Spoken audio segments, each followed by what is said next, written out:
Welcome to the Path Monk Presents podcast. My name is Sean Donnelly Lewis, and in today's episode, we're speaking with Craig McCartney. He is the MD at chiefnation.com. Craig, how you doing?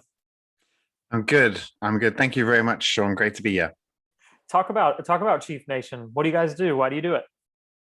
So we're a B2B marketing agency situated here in the UK, although we do run across into the States and throughout Europe as well.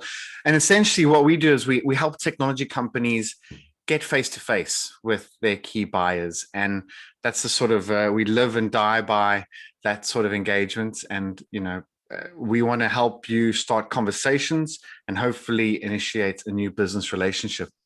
That's what we do. So would you guys be working with big clients or small companies, mom and pop, who are trying to get in front of those actual customers? Talk about your clientele for a second. Sure. So we do work with mainly large technology providers, some smaller ones, depending on the size of their budgets. Some of the services that we offer are a premium-based services, so perhaps we don't cater to smaller tech companies or startups. But if you name them, we've probably worked with them. I think we would have worked with about 50 of the biggest tech names from a B2B perspective, anyway, over the last year. So the IBMs, Amazons, SAPs, Googles, etc. Yeah, I've heard of a couple of those. Yeah. So thinking about your clientele, would you guys consider yourself more of an outbound company or an inbound? And if so, which avenues have you guys been able to grow the company with? So our agency model is quite bespoke, and it's a little bit niche. It takes a sort of half an hour phone call for me to really paint the true picture. I'll try and summarize in a couple of minutes, though. We're definitely outbound. What we do is we offer a couple of services around event marketing and then also around digital marketing. And we've actually connected the dots in what we call digital to human. And the digital to human approach to marketing is done through two of our brands. So we've created a VIP networking experience through Chief Wine Officer. So there we host technology clients and we host their prospects. Currently on Zoom in the digital world, and we provide an atmosphere that's conducive to new business development, relationship building, networking, peer-to-peer sharing. So a lot of our business is built off the back of that very successful brand. And then, so that's the event side of the business. Then the other side of the business, where we run more digital marketing activities, that's through a secondary brand called CEO.digital. And essentially, this is a transformation hub for technology decision makers who are buying and consuming technology in whatever shape or form. And we use that as a portal to distribute and syndicate and promote and cross-promote various forms of technology-related content. So I hope I explained that correctly, but essentially everything that we do is designed to get you, that starting conversation, that sort of entry point, get a foot in the door, getting you, in front of the right people so that you can at least have a platform to share who you are, what you do, and hopefully at the right time that those people then will buy into your services. Very cool. And thinking about the website and acquiring new clients, what role does that play in acquiring new clients? So we've recently undergone a rebrand at the start of the pandemic in March last year, and the goal of the website was to try and convey these two brands and sell this. It's a simple message, but it can be quite complicated, especially trying to write copy for it. It was quite a challenge. So the website chiefnation.com tries to take you on either a digital or digital connections or human relationships journey. So you can consume the content via that, and then you can also then branch out into the two sub brands, and we have separate websites for those. Again, chiefwineofficer.com or CEO.digital. So if you landed on each one of those websites, they represent their own brand, they have their own identity, but essentially it's all controlled and it's all coming from chiefnation.com. So I hope it's clear on the website. It's hard looking at your own work sometimes, and you get what you do. And the challenge is to see if you can portray what you do to clients within a few seconds, really. I mean, even looking at technology related websites, you land on them and they all kind of sound the same. And I think there's a challenge in the B2B marketing agency world where you have very similar challenges, and you kind of start to sound the same as everyone else. But we don't do things like the SEO, and we don't do those sort of B2B digital agency things that you would expect. Ours is a very niche approach. And so you're talking about the website, you're talking about being a little bit critical. If you were to improve the website a little bit, where would you feel there's room for improvement? Would it be the ability to convert, the quality of leads, like you're saying with the niche experience, or the user experience? So this website's actually converting a lot better than our old websites, and I think it could be simplified a lot more. We've got a lot of content. Perhaps you can only really get to the content by clicking, selecting the content. We could probably serve up the content in more dynamic ways. But, currently the team's pretty busy just delivering on live campaigns. So we're quite happy with where it is. It could be simplified. But if you then look at the other websites, like Chief Wine Officer, for instance, I'm getting nearly daily leads through that website, just through one of the specific build it yourself portals. So, we encourage people, if you want to come and look at our events, because you, as a technology company, you can buy a single event from us. And that event is, going to be for around 20 people. And we'll make sure that we get all the guests there, and we'll write the theme. We do the whole turnkey service. And that is just word of mouth is our greatest marketing tool. We haven't sent out a marketing email in many months. So I think we're fortunate, but that Chief Wine Officer brand really is our marketing engine, essentially, because people leave, marketing people from technology companies buy that service. And when they leave their organizations, they will pick up a phone and call us, because they know they can just bring in Chief Wine Officer, get in front of the C-suite, and then hopefully use that as a springboard to generate some pipeline. But the whole digital to human approach with Chief Nation is trying to not just sell single events and try and create a more of an integrated approach. So I think telling that story on Chief Nation has been a challenge, and I think it still is. If I had to look at it now, I'd probably definitely be able to tweak a few things. Coming back to what you guys do, what you guys offer for everyone listening, what would you say separates you from other people that occupy the same space? What do you guys do just a little differently?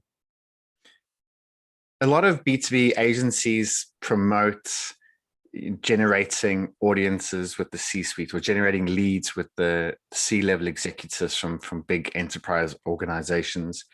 We're actually very good at delivering on that promise. So, if you are a B2B technology, or if you're a technology company and you're looking to speak to very specific individuals, you can come to us knowing that we will hit each one of those targets with a lot of accuracy. And that's because, we don't just blast out, say we're running an event or running a digital campaign. It's not just about blasting out loads of automated messages through HubSpot and paid and, all running in the background. We have a very, very personalized approach, very much a one-to-one, high touch.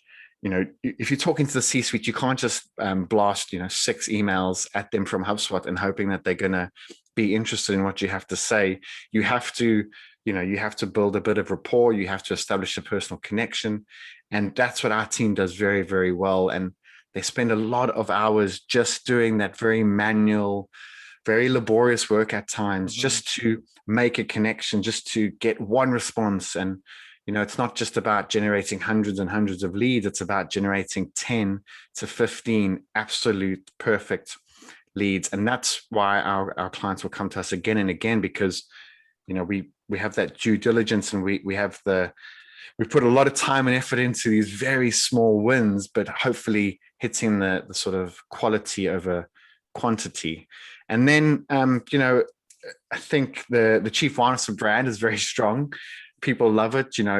What's there not to love? You drink a bit of wine, you meet some of your peers, you learn about something new, and that format has served us very, very well over the years. And you want to appeal to these very senior executives. You can imagine a CIO, a CTO. These guys go to bed feeling very popular. Everyone wants a piece of them. Everyone wants to sell them something, and we're able to get them to one of our events so that they can hopefully learn something new and find a useful new tool that's going to help them in their day to day. And I think that's why our clients come back to us again and again. And we have a wonderful database of these senior executives that are, they're sort of the foundation for all of our campaigns, be it the digital or the events or whatever the case is. Very cool. So this is the part of the show where I just pick your brain a little bit. Since you MD had a lot of experience with agency and those sorts of things, just want to talk a little bit about growth and some of the challenges. So when you're trying to grow a company and say something like you want to be innovative at the same time, what do you think is the biggest challenge in growth that comes to your mind when I say the word innovation? So just providing some context in terms of how we've grown over the last, I think, 12 to 14 months. And I think there's a lot of B2B agencies who have done really well during the pandemic. Very fortunately so, I think we've been able to continue providing services that our clients need. But our hand was forced in terms of, at that time, we had to, our business model was based on face-to-face engagement. Yeah. So very quickly, we had the idea, it had always been kicking about, and we kind of had done some virtual stuff before, but within 2 weeks, we had to sort of completely turn our business around, provide this new digital service, and that sort of innovation sort of led to 30 to 40% growth recently. And I'd say you always have to innovate as B2B. You always have to find new ways to reach out to generate interest, to be relevant. So we were fortunate that timing and the situation led to a lot of interest because clients now had extra budgets. They couldn't do any sort of physical events, and we provided this little outlet where we could still get them in front of the right people. And our business in the US has exploded, and the challenges there is all around resourcing. Having enough people to deliver the work. Saying no to clients became quite common because we were unable to provide the right resources, just because of the growth and the interest that we had. So I think growing, calculated growth is definitely the way forward. And you can't, if it was up to me, I probably would have said yes too much, but I'm very lucky that I've got a really strong management team. There's a number of directors who we all sort of co-own the business, and together we make a pretty solid unit because we all bring different things to the party. We're not just managing it by ourselves. And I'm very much about marketing and sales and business development, and then the one director is very much operations, resources, and then the other ones around finance, HR, and together we're sort of able to rein each other in when we get a bit excited. But I think saying no has also been one of our strongest sales tools, which is strange if you say it out loud. But we say, no, we can't do this, and people respect you for it. You don't just want to take stuff on, and you can't deliver, you get a bad name, and you took the revenue then, but then you're not going to get the repeated revenue and benefit from that. Yeah. I hope I answered that question. I think no, that's really good. It makes me think, actually, this is kind of a theme in the podcast. Sometimes we have people that say, actually, the people that they've turned away prefer new customers to them. So it's just that idea of, like you're saying, of not giving them something watered down and saying, like, okay, you know what, I don't have the bandwidth right now and I can't take this on, and I think that there's obviously that's business, right? Just trusting someone and thinking, you know what, they're not just going to try to make a quick buck. They actually don't have the time to engage with me right now. I think that's very telling. And I definitely could see that working for your advantage. I just want to switch gears here and talk a little bit about you as a leader. Craig, what kind of content do you consume to help educate yourself and grow as a person and as a professional? Well, I set myself a bizarre challenge at the beginning of the year, which I have to admit I've completely failed at. But I wanted to read a book a month. When I was traveling into work, that was very, very possible. I could do that quite easily. On the train, I could read, but at home, working from home constantly, you go from your computer to your couch and then your bed. And I'd read 1 or 2 pages and I was lights out very quickly. So that has not materialized. I think I'm on book 2 at the moment. But we've also got our own podcast, which I'm part of, called the CEO.Digital Show. And here we interview C-level execs, but I'd never done a podcast myself. So I was like, how could I run a podcast without even listening to a podcast? So I have started consuming and listening to podcasts. I do a lot of NOAA, which is the news over audio. I consume articles from Business Insider and Forbes and places like that. And then just I tried webinars as well. I can't do webinars at the moment, so I've stopped doing that. And then if I find a good report, I'll definitely. But it's got to grab you, and you got to stay. It's got to be interesting. We're very fussy now, aren't we? As consumers of of content, and yeah. So I think those are the sort of main ones. We're slowly coming to the end of the interview, so I would just like to jump into our rapid fire questions. They're just short and sweet, but answer as honestly as possible. How's that sound? You ready? Yeah, I'm nervous. Go for it. All right. You're talking about books. So you said you're on book number 2. What's the last book that you fully read? Oh my gosh, I just read it. Thank You for Being Late. Okay. It's I wish I could remember the author. It's a New York Times bestseller. And the Thank You for Being Late name is incredible, but it's the story about technology. If you don't know anything about technology, within the first 40 or 50 pages, you will have learned everything you need to know in layman's terms. It's really good read. All right, I'll have to check that out. What's the single thing that your company is focused on at the moment the most? Delivering a record number of events for those technology companies. I think we're going to hit about 200 events this year, and we're only about 30 odd people. So we're all systems go, making sure. Yeah, exactly. We're not selling anything at the moment. If there were no boundaries in technology, what would be the one thing you want to have fixed for your company today? No boundaries at all. Oh, wow. Geez, I don't know. No boundaries at all. That's limitless. Oh gosh, I cannot think of one thing that I'd want fixed. Maybe, no, I don't know.